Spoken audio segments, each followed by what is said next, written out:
Hey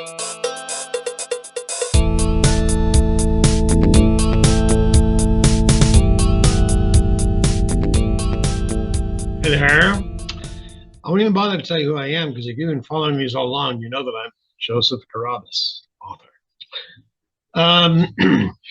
Notice I have a new background? I'm playing with backgrounds. The last episode, number 12, 13, this is 14. 13, I had the background to the show that I host, Roundtable 360, which you should all go pay attention to. Anyway, I like this background. I had it for a long time. It's deep space background from, I believe, from the Hubble, deep space imaging.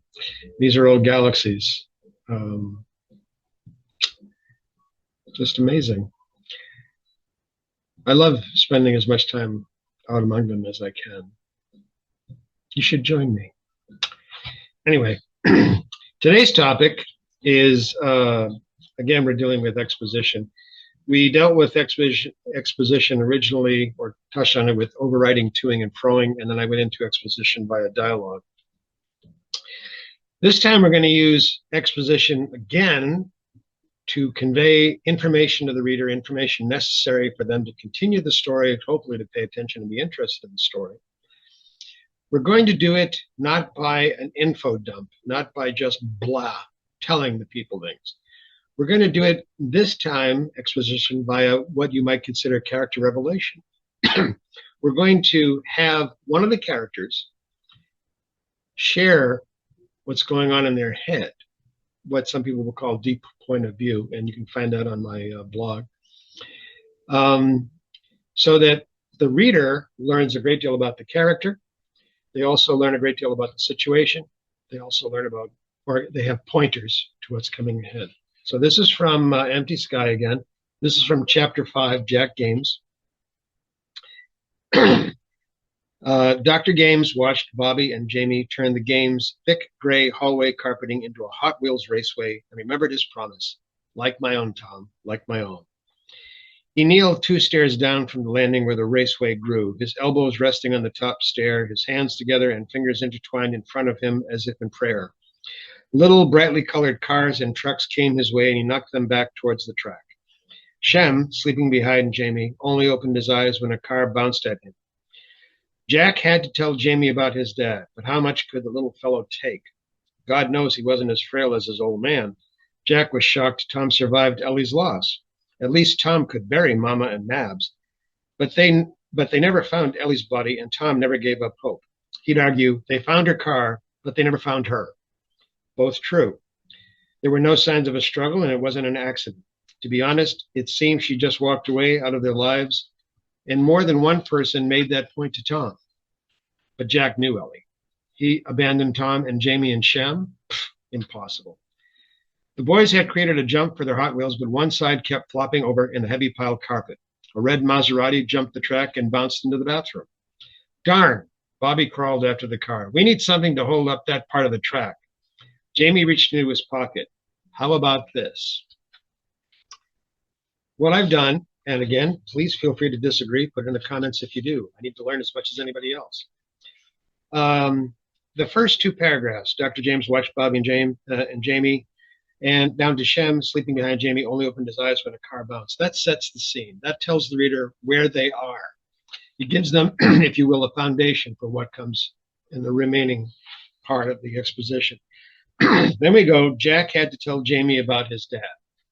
But how much could the little fellow take? We are going into Jack's point of view. God knows he wasn't as frail as his old man. You're obviously in this person's point of view. The author is not telling this to the reader. It is Jack thinking this, and the reader is privy to Jack's thoughts.